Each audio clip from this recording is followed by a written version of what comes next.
Good morning, my pretties. This is Keltic from Wicked Witch Production, going over some CorelDraw how-tos this morning.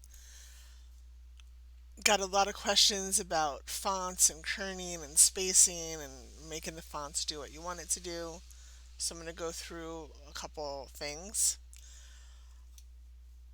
One of the main ones being contour and coloring. You see here I have some samples on the side. I'm going to show you how to do that. Typeface is called Super Fresh. It's fun and funky and it's chunky so it's able to see. You can do this with any font. Some fonts need it more than others. You'll get a decorative font that will have weird spacing or overlapping letters because of it's got a swash or something that comes underneath and you have to manually adjust how close the letters are together to make them look right. It's the nature of the beast with typesetting, especially when you're using decorative fonts, but it's definitely doable. Okay, so I'm going to zoom in here a little bit. These little boxes here, these are called nodes, and those are what adjust your spacing. I'm going to come over here and pick my shape tool, F10 on the keyboard if you're keyboard savvy. I'm going to make sure it's the shape tool. You'll get this little arrow pointer.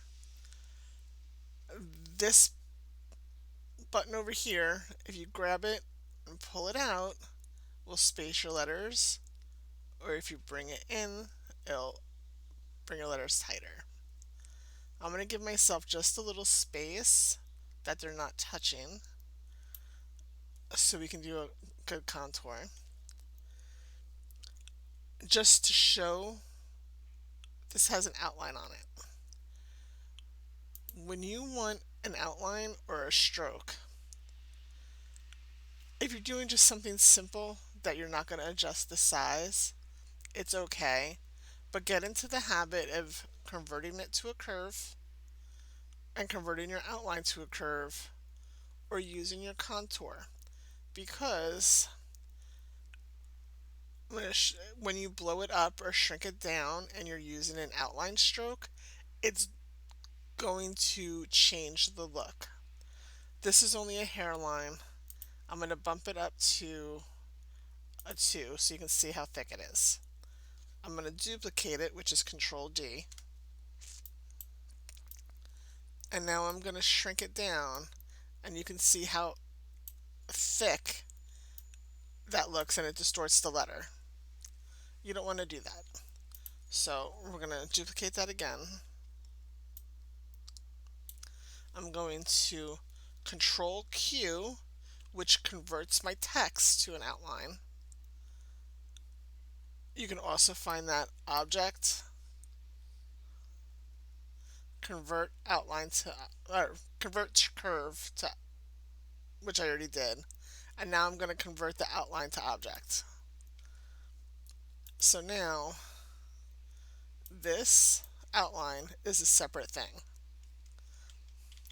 So when I, helps if I can grab it, when I blow it up, the outline looks the same.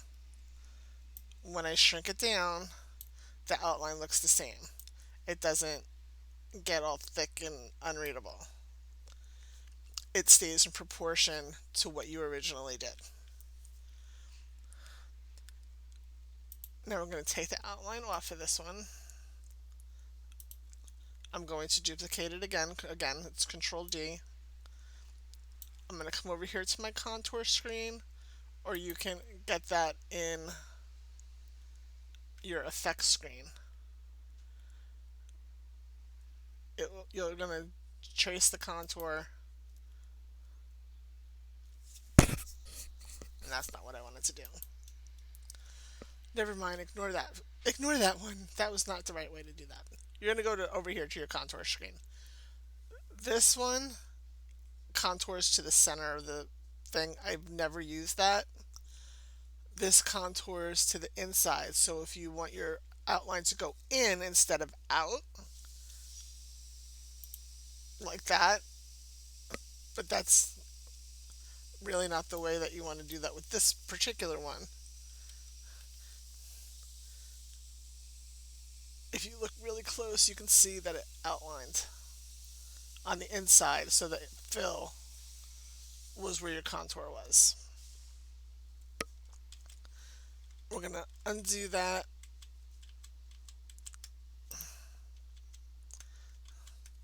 and get it back just to the regular face, and then we're going to clip over here and do it on the outside.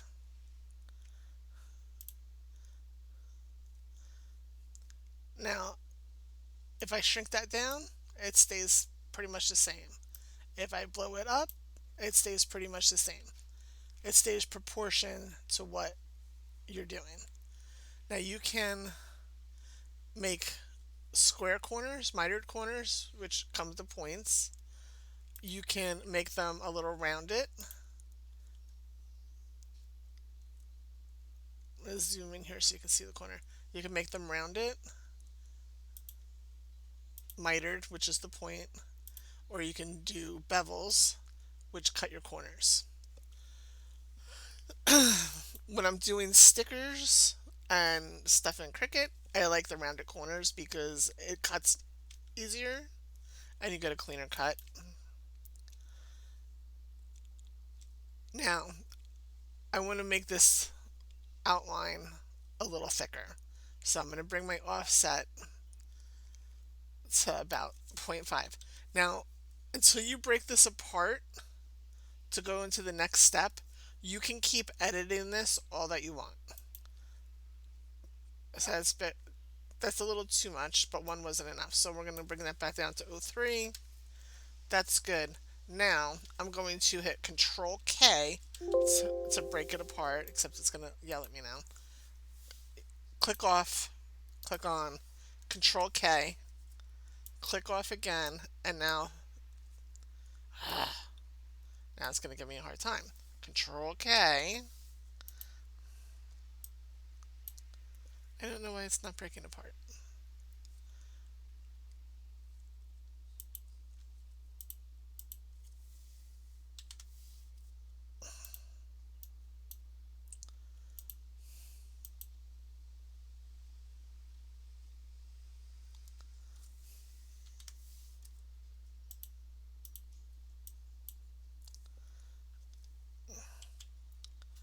It was being difficult on me. You have to make sure that you hit the black piece to break it apart. So now I have the black. You can see down here which color you're picking. I'm going to do the same thing. Only I'm going to make this one 0.5 because I want that one fatter. I'm going to hit apply. I'm going to click on this very outside edge again. I'm going to hit Control K. And that one's, now I have 3 layers. I'm going to make this one white.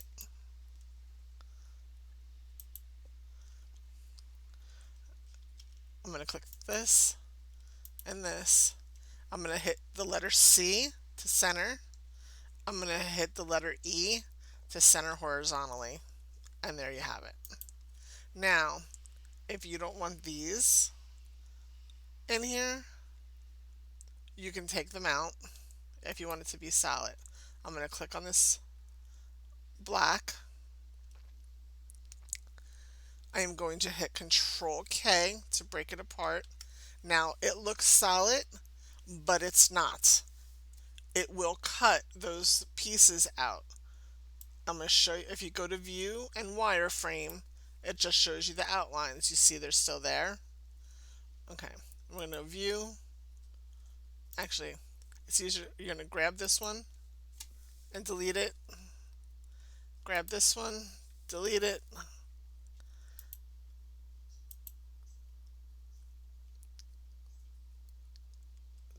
Those stay.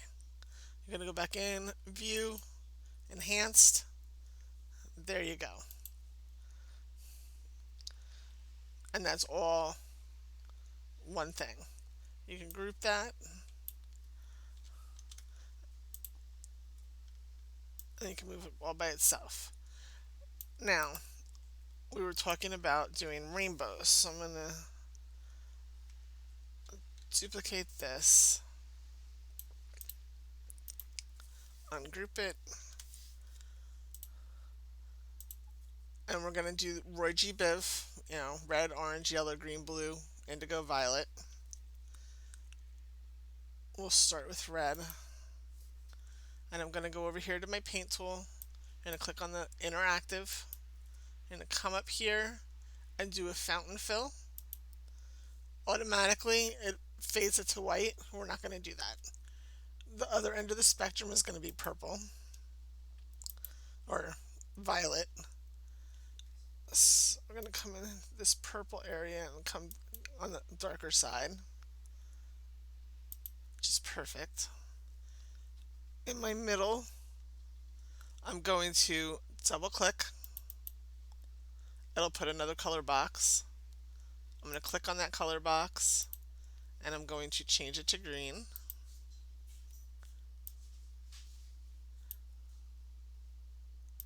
I know it looks ugly right there. We're going to keep working on it. Now we're going to step here. Now you've got this space. You're going to eyeball making it like a third and a third. So double click. I'm going to make this. I'm going to switch over to this, make this. See, I'm okay. I'm going to pick yellow. And that is a good-ish transition. But you see how the red over here,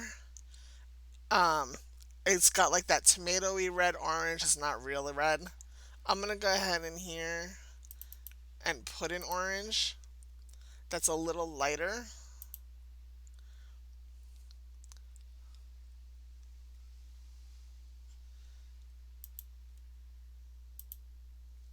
So that this is really red.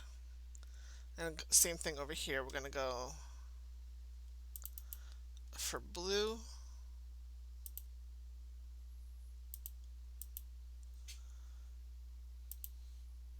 This is my favorite. And then we're going to go in here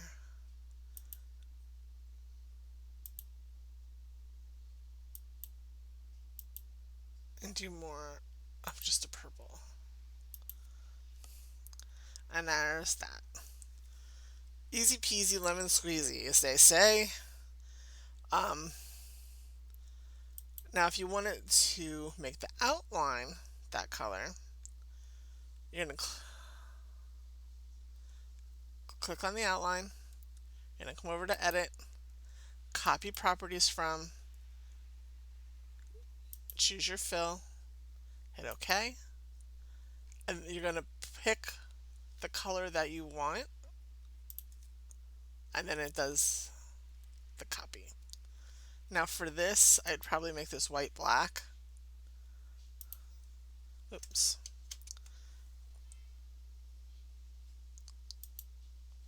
Now you see it tells me that I have the white one.